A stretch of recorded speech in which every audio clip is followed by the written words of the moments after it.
So I want to talk today about sort of the next step in how you think about relating to other people and maximizing your influence in a positive way when you're engaging with other people. And we've talked about this framework for how to get in the green zone, if you will, when you are trying to work with other people. You're working on a vision that's bigger than you are, and you need to find a way to work constructively with other people. And this idea of a kind of spectrum of interpersonal dynamics is really central to that, where if you are in full kind of co-ownership with somebody, you're right here in the middle with full collaboration. And then the other possibility is that maybe you're following someone else's plan. And that's really the first question to ask yourself is, should I be following someone else rather than trying to enlist someone else in my own plan? But on either side of this full collaboration, whether you are following someone else's plan or you're seeking their support for your plan of action, you want to be thinking about this idea of influence. How do we persuade and inspire other people to take action? Or how are we subject to persuasion and inspiration ourselves? And just to kind of quickly recap, we talked last time about these different sources of power in a relationship, right? We've got carrots, sticks, formal, authority, and hierarchy, charisma, social connection, expertise, information. There's a difference between the first three and the second three in terms of how people experience that when someone is using that power on you, right? And when you want to relate to other people in a positive way, when you want to treat them as an agent rather than a target, you want to be thinking about charisma or social connection, expertise, and information rather than carrots and sticks and formal hierarchy. And so what we're going to talk about today is really how do you operate in this green zone where your tools are going to be persuasion and inspiration. And the first point to make is that anytime you start engaging with someone else in your joyful impact journey, you want to center yourself in these 4 commitments of joyful impact that we've been talking about. And the first of, we've talked about there are 4 components of really achieving, maximizing your impact on a complex social challenge and doing it with personal fulfillment and joy. The first is around getting visionary. The second is around getting real. The third is around getting together effectively with other people.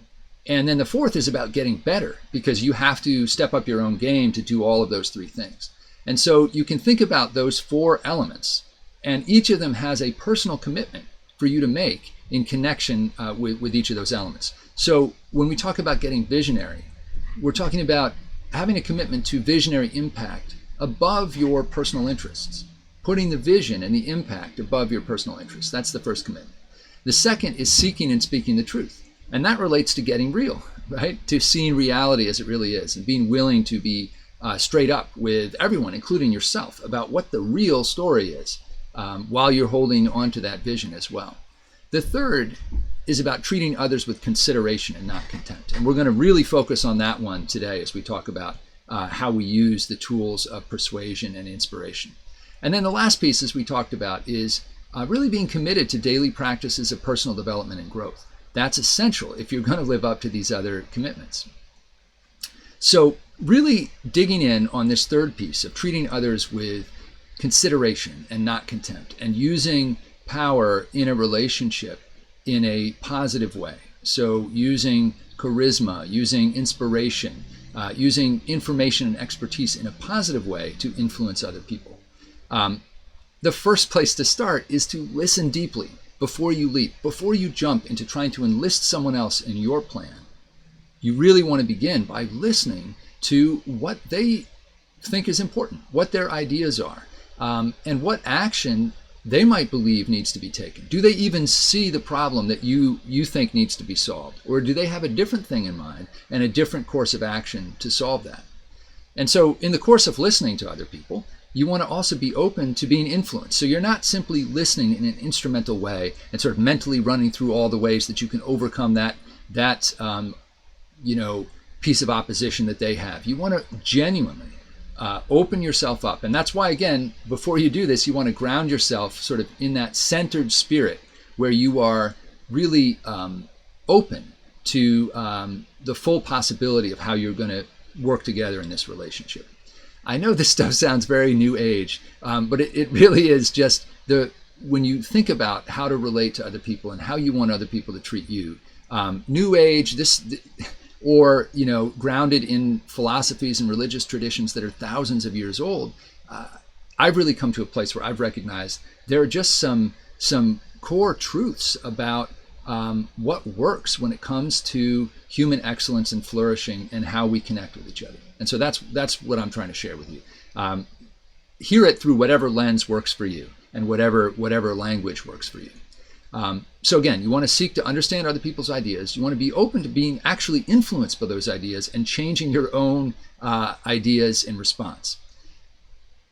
Then, if you still find after having done that whatever the issue is that is in the way of where you are, the sort of gap between the vision and the reality, if there's something that needs to be addressed there and people need to take action in order to move from the reality to the vision, you want to think about what are the barriers that are stopping people from taking action. Why is this issue persisting?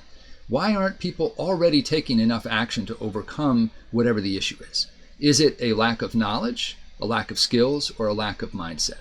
And you guys remember, we've talked a lot about this idea of almost a pyramid of things that you have to stack up in order to take action effectively. You've got knowledge at the bottom of that pyramid. Then you've got skills. So knowledge is, do you know what to do? Skills, do you know how to do it? Mindset or motivation, do you want to do it? And only when you align all three of those things do you actually see people, whether it's yourself or someone else, taking action. And so when you find a situation that's stuck and people's action is needed to unlock it, to progress, to move forward, you want to look for those barriers and try to figure out what is standing in the way. And a great lens for thinking about this and really stepping up your game when it comes to persuasion, right? So we've made this distinction between persuasion and inspiration when you're trying to influence someone else in a positive way. And we're going to talk about both of those, but first we're going to talk about persuasive skills. And a guy named Jonah Berger, who is, I think he's maybe at Wharton, UPenn. He's a professor in the business school, but he's also done a ton of research on behavioral science, and in particular, kind of what makes people come together around an idea. So he does a lot of work around branding, but he's also lately gotten super interested in how it is that you can step up your game in terms of positive persuasion. So not fooling other people, not manipulating them, but genuinely helping other people come together to pursue a certain idea. And he has a framework in this book that just came out called The Catalyst. It's a great book, and I really recommend it. He's got a 5-part framework that he talks about. And we'll go through each of these 5. So the terms may not jump out right away, but we'll walk through each of these. Reduce reactance, ease endowment, shrink distance, ease uncertainty, and offer corroborating evidence. And his frame is that if you do all 5 of these things, you're basically taking barriers out of the way. And you make it easier for people to come on board with a plan of action. So what is reduce reactance? What does he mean by that? He's really keen off the idea that people, when you try to sell them on something, there is this instinctive pulling back. People don't like to be persuaded. They don't actually like to be talked into something. They like to be agents. They like to make the choice for themselves. And so his point is, don't treat people like they don't have agency. Don't give them just one option. Don't put 3 sides of a box around them and try to make them go one way. Instead, like consultants do this all the time, give people a menu of options and they can make a choice among those. He also talks a lot about highlighting the gap between what people are currently doing and what they would advise other people to do. Because again, people don't like to be hypocritical. They don't like to be inconsistent. And if they're doing something now that's not actually what their highest and best self would recommend for others or even for themselves, just pointing that out can cause people to say, oh, wait a minute, I'm out of alignment here. I need to take some action to get into alignment. What is this idea about easing endowment? What he's talking about there is that we are anchored a lot of times in the status quo. it's sticky. We don't want to depart from it. It has a lot of hold on us. And so we have to reduce people's attachment to the way things are. And simply pointing out the cost of the current state of play can really be helpful there, because a lot of times people don't think systematically about how sticking with what they have is actually costly. And so framing the status quo in terms of costs can be very effective as a way to break that connection people have with the way things are, and begin to get them imagining, oh, wait a minute, if we went over here, things might actually be better. Shrinking the distance. This is another important one in that it really lines up with the science of behavior formation that James Clear and others have delved into. The idea that taking a big leap is very hard. And people compare new information or new actions to take compared to what they're currently doing in their lives. And if it's if it requires some huge leap, they tend to just not do it. And that's why in the science of habit formation, you talk a lot about these little small steps you can take. James Clear has the great example in his book, Atomic Habits, of if you want to start a habit of going to the gym, the first week, just pack your bag for the gym and put it by the door. And that's it, right? The second week, take your bag, put it in your car, drive to the gym, but stay in the parking lot. And that's it. And so that sounds almost crazy, but that is actually oftentimes a much better way to persuade someone to do something new. Or to get yourself to do something new than to try to make a massive jump into a totally new action or new belief. Easing uncertainty, number 4. Just, again, it's another way of thinking about this leap of faith that people oftentimes are not sure that the benefits of this new action or this new idea are really there for them. And so reducing the sense of risk that they might have about trying something new can be very effective. And you'll recognize these things from marketing all the time. Free samples or a risk-free trial. Like, try this out for 2 weeks and then you can get it, you can return it or get your money back or whatever.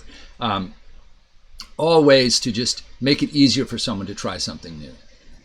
And then the last one is just don't try to go it alone. If you are trying to persuade somebody, enlist others to help make the case with you. And social proof is so important. And social media can be a two-edged sword, but a lot of times you see people jumping on board things because of that concept of social proof on social media. They're looking around and saying, well, everyone else is doing it. So be thoughtful when you are engaging in persuasion about how you can build social proof, how you can give people a sense that more and more people are coming on board with the idea that you're talking about. So now we want to talk a little bit about, we've talked about persuasion. What can you do to be more inspiring? It's kind of a funny question, right? I mean, a lot of times we think about inspiration as sort of something we don't think about. We just know if we are inspired, but there's actually a lot behind it. And I just want to point out to you guys, Bain and Company, the consulting firm, did a really fascinating piece of work here. And I encourage you guys to check this out. They have a whole platform about a framework for leadership, where they actually began by looking at their own, like a 2,000 person survey sample of their own employees, trying to understand what do people find inspiring in a leader. And so you got to maybe discount to some degree the sampling or the way they did this, but the finding, I think, is really striking, especially in the context of all the work that we are doing in this format around sort of raising your own level of consciousness. Because what they found is that the single most important factor in whether people find someone else inspiring is the degree to which that person is centered, is present, is kind of fully tapped into their whole sense of self, and is aware of what's going on around them, including in all these 4 domains. And so, like any great consulting firm, they came up with a matrix, right? There are 4 kind of quadrants here, and they actually found 33 traits that were statistically correlated with inspiration. But at the heart of it all is this idea of centeredness, right? And then there are these traits around developing inner resources. The other quadrant has traits around connecting with others. There's leading the team and setting the tone. The point being, though, that the investment you make in your own development, in raising your own level of consciousness, we've talked about kind of a spectrum of consciousness from infantile to externally directed, looking at other people for cues, to internally directed, like it's my story and I need other people to come on board, to really where we try to be as leaders, which is self-evolving, right? Thoughtful about our own growth. And even beyond that, to transcend ourselves, to leave ourselves behind and be so focused on serving others and connecting more broadly that a lot of our kind of more mundane concerns just fall away. So I hope that gives you some ideas about when we're engaging with others, how can we step up our skills to be persuasive and to be inspiring? Remembering that before we try to persuade or inspire others, really to be truly centered and to be truly present as a leader is actually to be open to influence from other people. And that when you put all of that together, you start showing up in a way that really is powerful for unlocking your impact and your joy. If you like this video and you want to access the worksheet or any other material that goes with it, just click the link below or head on over to joyfulimpact.co. That's the website where we have all the material we use for working with coaching and personal development for change agents. You can set up a free account in the members area, and you can also check out the blog where we have new content coming out all the time. Why are we putting all this out there for free? Because the world has never been more in need of a new greatest generation of change agents. I hope this material is helpful to you, and if it is, please like the video, subscribe to the channel. That will help us spread the word.